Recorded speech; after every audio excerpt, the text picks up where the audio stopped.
Hello, ladies and gentlemen. Welcome back to the backstory. If you're new here, kindly hit the subscribe button and the notification bell down below so that you can be notified whenever we post a new video. Now, ladies and gentlemen, there is a political wave that is sweeping across Africa. And this wave is the wave of political change.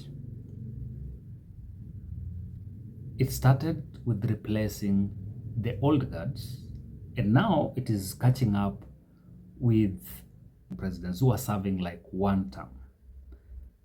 The first to be affected is the Malawi president, because according to the latest information that we are getting from Malawi, who are holding their general election the last 2 days, we're getting information that opposition leader, who was the former president, Mutharika, is leading by close to over 60%.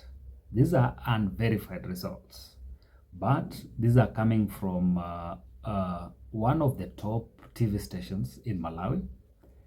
Then this shows that the former president might be the next president of Malawi.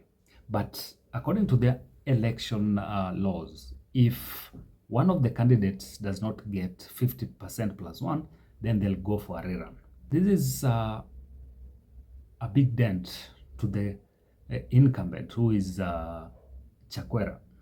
President Chakwera came into power using populist kind of ideas, just the same way President William Ruto also came into power. And that is why I'm saying that President William Ruto and his handlers need to be very cautious about what is happening in Malawi, because it might have a snowballing effect even in the local politics. There is some similarity in the way Chakwera came into power and the way President William Ruto also came into power, in that the two used populist ideas.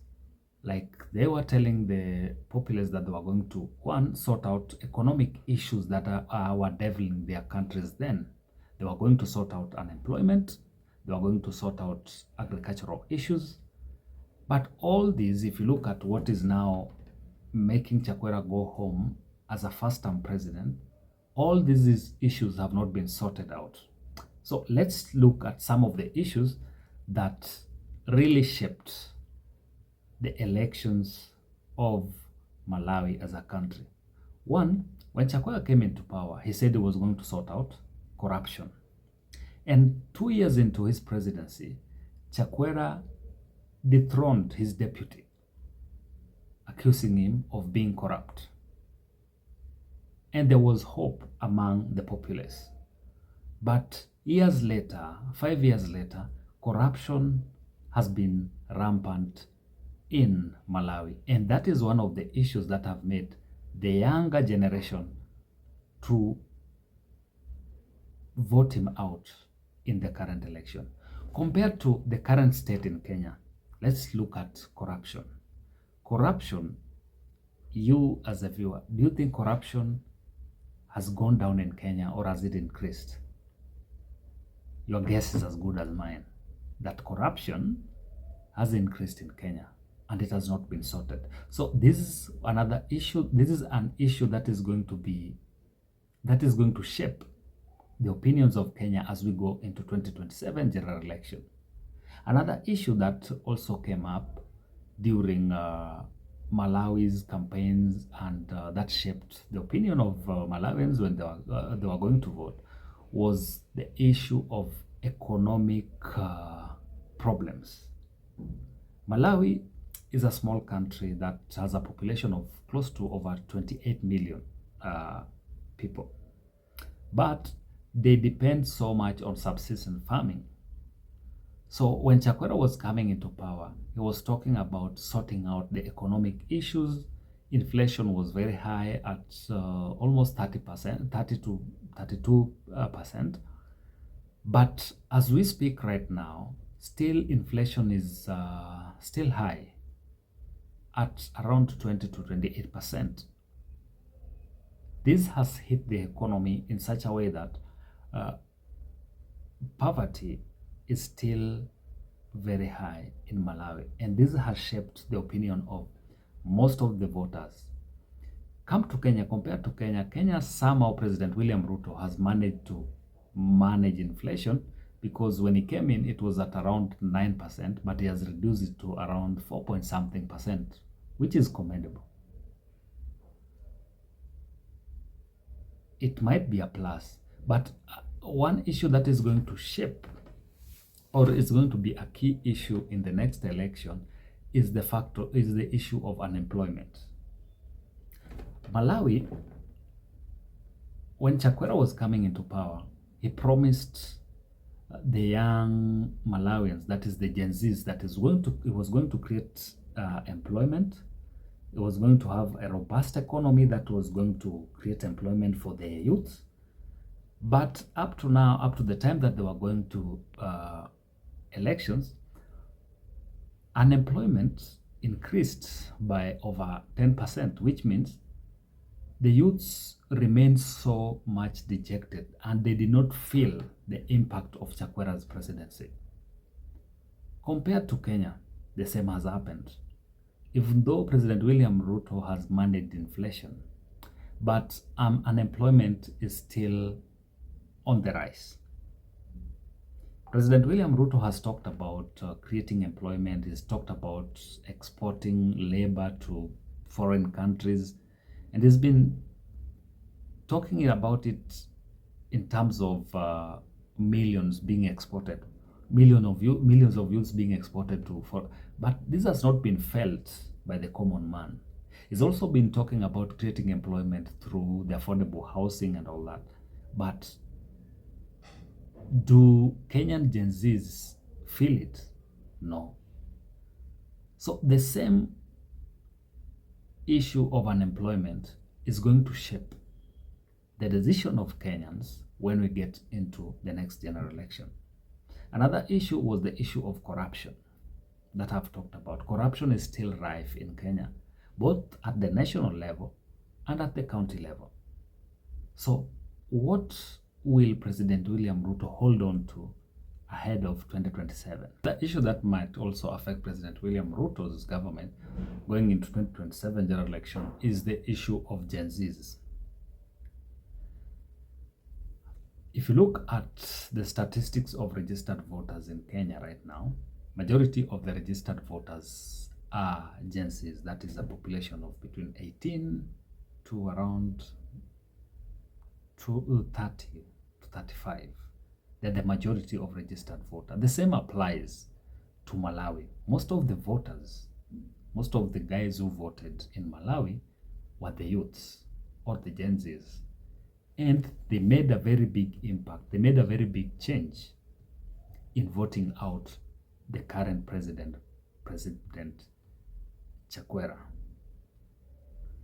The same might happen to President William Ruto if he doesn't conduct his campaigns well, if within the next 2 years he doesn't change and work out on the economy, work out on corruption and unemployment, which is bedeviling Kenyans, so that he can appease the Gen Zs heading into 2027. I know he's banking on the former Prime Minister Raila Odinga to support him ahead of 2027. But this might not have a very big impact because most of the former Prime Minister's voters might not turn out due to the fact that he's not vying for the presidency. And the other factor is the fact that the former Prime Minister is also getting old and is getting tired. He might not have the energy to go around the country to seek for votes for President William Ruto. So this might lead to voter apathy in some of the former Prime Minister's strongholds. Then President William Ruto is also banking on the political divide that usually happen in Kenya in terms of tribal affiliation. But this has been debunked by the Gen Zs in a way that most of the Gen Zs are talking of being tribeless. So this is a factor that might kind of change the narrative heading into 2027, depending on how President William Ruto will handle some of the issues that have been raised heading into 2027 general election.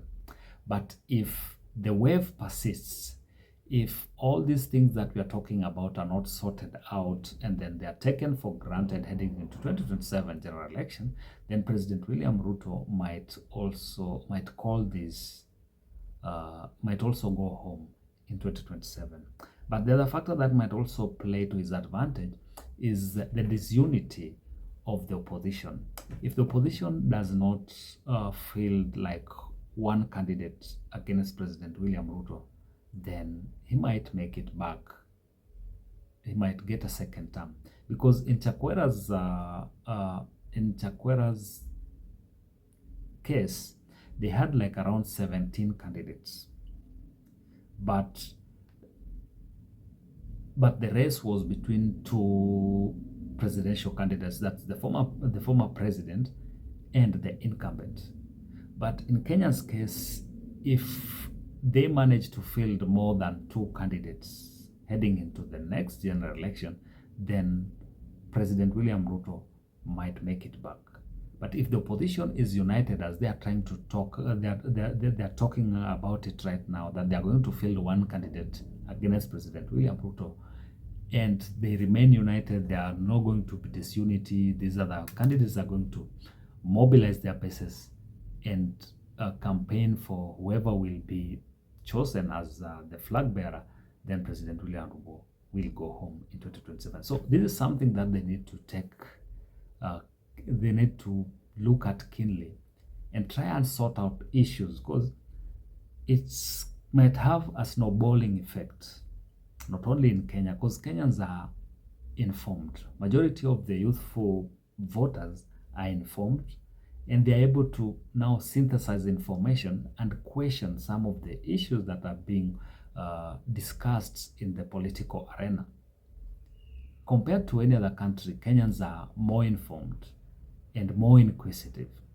So whatever is going to shape the next general election, as I have said, will be corruption-related issues if they are not sorted out both at the national level and at the county level.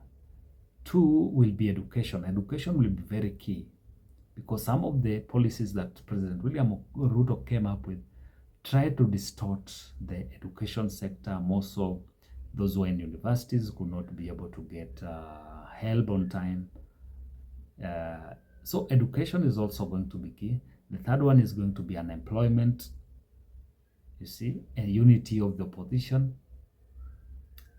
And above all, economy. Economy is going to play a very key role in the next general election. So President William Ruto and his handlers will have to work hard day and night to sort out some of these issues before it's too late. So ladies and gentlemen, that is it from us tonight.